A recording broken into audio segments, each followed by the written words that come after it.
consensus. Not the Washington Consensus, not the World Bank, not the IMF, not WTO, or the quantitative easing of Bernanke.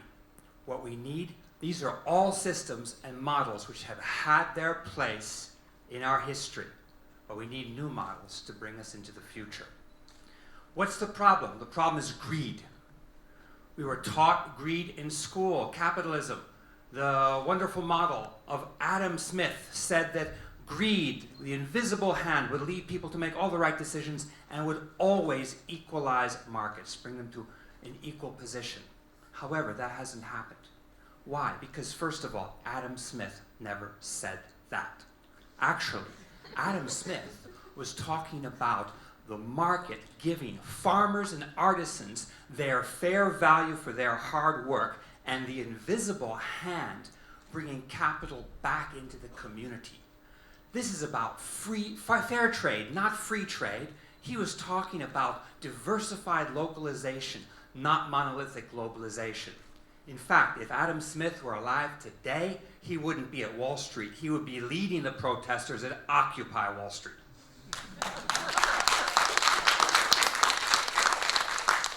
So after 30 years of so-called globalization and prosperity, how come we have 40% of our planet living in poverty and 20% living in extreme poverty? We need a new consensus. We've got to get away from ideology as economics, thinking black and white, capitalism versus socialism. Bury that argument. It's time for pragmatism to lead us into the future. And in 2002, in searching for pragmatism, I dropped my life as an investment lawyer and went into the mountains, into the Himalayas, searching for Shangri-La. I led 2 expeditions looking for Shangri-La, and guess what? We never found it. But you know what we found? We found many people who wanted to protect their culture and their environment, and because they had no other way of doing it, they were creating small-scale businesses to be able to keep their own culture sustainable and to protect their trees, forests, and mountains. I'll give you one example. A monk, a wonderful monk, who built a cheese factory way up in the mountains because he wanted to give nomads more income by selling yak milk to him to make cheese, but he didn't want to break the nomadic culture because those yaks grazing for thousands and thousands of years are very important to the biodiversity, the permafrost, and keeping the mountains the way they are. And what did he do with his profit? He reinvested it in schools for nomads, which are now online, and nomad kids are getting internet education. Inspired by people like him, in 2005, I moved to Tibet, and I began to build a social enterprise. But I'll tell you a story about children, how 2 little beggars and an old lady in the street changed my view of market economics. I woke up one morning, went out to buy some bread, and these little kids are pulling at me, and they're saying, give me money, beggars. And in America, we're taught no free lunch. You never give beggars money. That's what we're taught as kids. So I didn't think about them, and I went and I paid for a piece of bread for breakfast, 50 cents. And the lady took the 50 cents, and the Tibetan lady gave 10 cents to each of the 2 kids and said, go, leave the foreigner alone. And she kept the 30 cents. I went back as an economist. I did my calculation. She had 10 cent cost, 20% profit. She's making a profit, covering her cost, and taking care of a social problem. That is a social enterprise. So, moving to Tibet, I began to build a social enterprise. We started by restoring old buildings, old houses, giving lots of people employment, local people, because the skills of restoration are passed from master to apprentice, from father to son, their oral skills, keeping their culture alive. In the hotels, every single item from curtains, bedspreads, bed sheets, lanterns, you name it, are made by disabled in our own disabled workshop. And soon, we had 4 hotels supporting a school, 4 medical clinics, and in turn, we financed 3,000 operations for the blind. That's a social enterprise, and it's profitable. And knowing we have an economic model here somehow, I decided to find the banker to the poor, Mohammed Yunus, the founder of microfinance. I went to Bangladesh, we sat together, and we said, this concept has to be called a social enterprise. And we talked about a new consensus, the Himalayan Consensus. Yes, you can protect culture and ethnic diversity through business. That's profitable. That in turn prioritizes protecting the environment. But this idea soon spread way out of the Himalayas. And in 2011, I was in Africa working with NGOs and social groups calling for an African consensus. And in Africa, they added another point to the equation. The civil society leaders there said, violence, even terrorism, is not caused by religion. It is caused by people's identity being marginalized and being economically disempowered, poverty.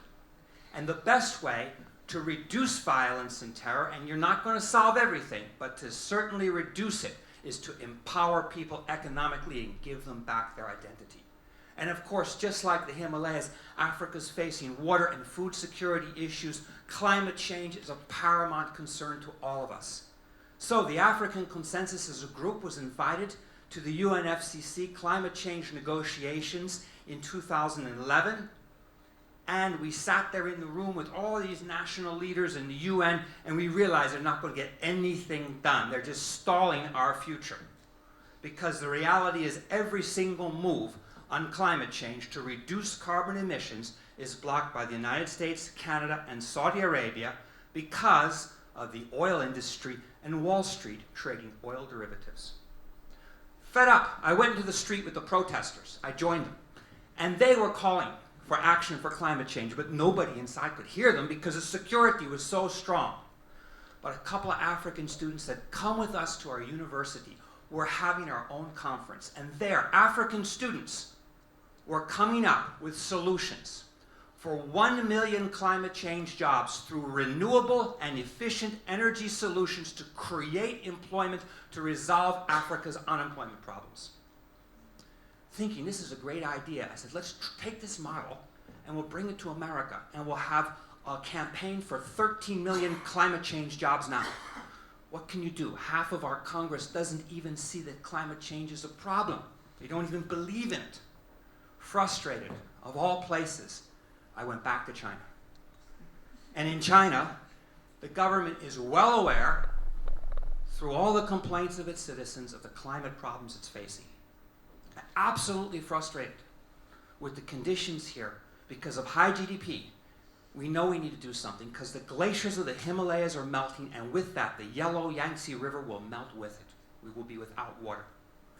So we drafted a proposal which is being talked about right now at the highest levels. That is to use infrastructure stimulus investment to get off of coal and to convert over to renewables, and to use credit and fiscal stimulus for business policies to get businesses to adopt energy efficiency.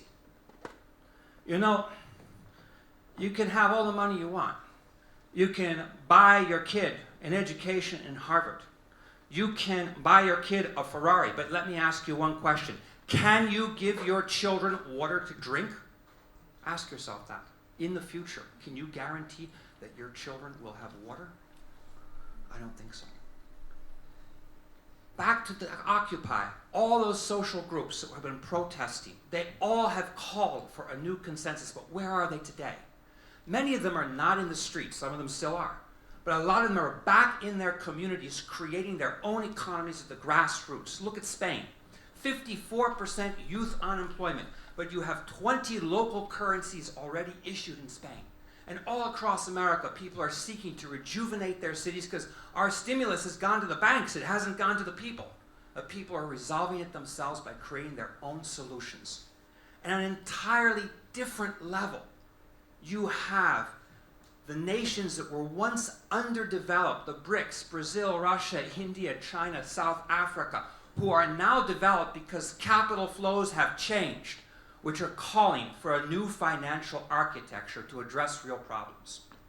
Yes, they cannot get control over the World Bank, so they're going to create their own BRICS Development Bank, the new global bank, and a new currency stabilization fund. And ultimately, the question is, it's going to bring real change to this planet, is there going to be a new reserve currency? And is that currency going to be with the yuan, China's currency, with the BRICS currencies together? This will bring real change. So we need a new consensus. We need a new way of thinking. We need a consensus that is going to call for pragmatism, fusion economics, whether it's planning or market, mix them together, do what works, help people.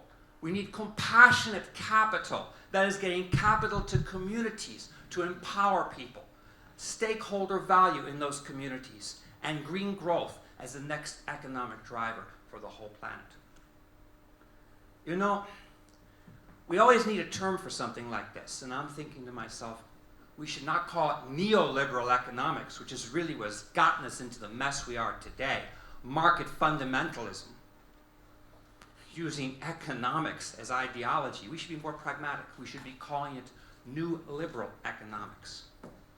And since you cannot evict an idea, I'm going to tell you about an idea, a very simple principle behind it all. It's a story from Tibet. It's about 4 animals and a tree. And the 4 animals are an elephant, a monkey, a rabbit, and a bird, and a tree. And the animals have a fight. They argue just like our politicians do, of who is closest to the tree. And the elephant says, I bathe in the shade of the tree every day, so I feel really good. I take the shade of the tree, so I'm closest to the tree. And the monkey says, no, I'm closest to the tree. Because I take the fruit every day from the tree, and I eat the tree's fruit, so it makes me closer. And the rabbit laughs and says, no, I'm closer than any of you. Because every day I nibble at the tree's roots, and I'm taking the roots away from the foundation of the tree, so I have to be the closest. And the bird says, no, I'll tell you, I'm closer than all of you. And they say, what? You're just a tiny, teeny little bird. How can you be closer to the tree than us? And the bird goes, because it was me who brought the seed to plant the tree. This story tells us about the interconnectivity of all things and the power of giving more than taking. Every child in Tibet and the Himalayas knows this story. And the day they start to teach this story at Harvard Business School is the day we begin to have real change. Thank you very much.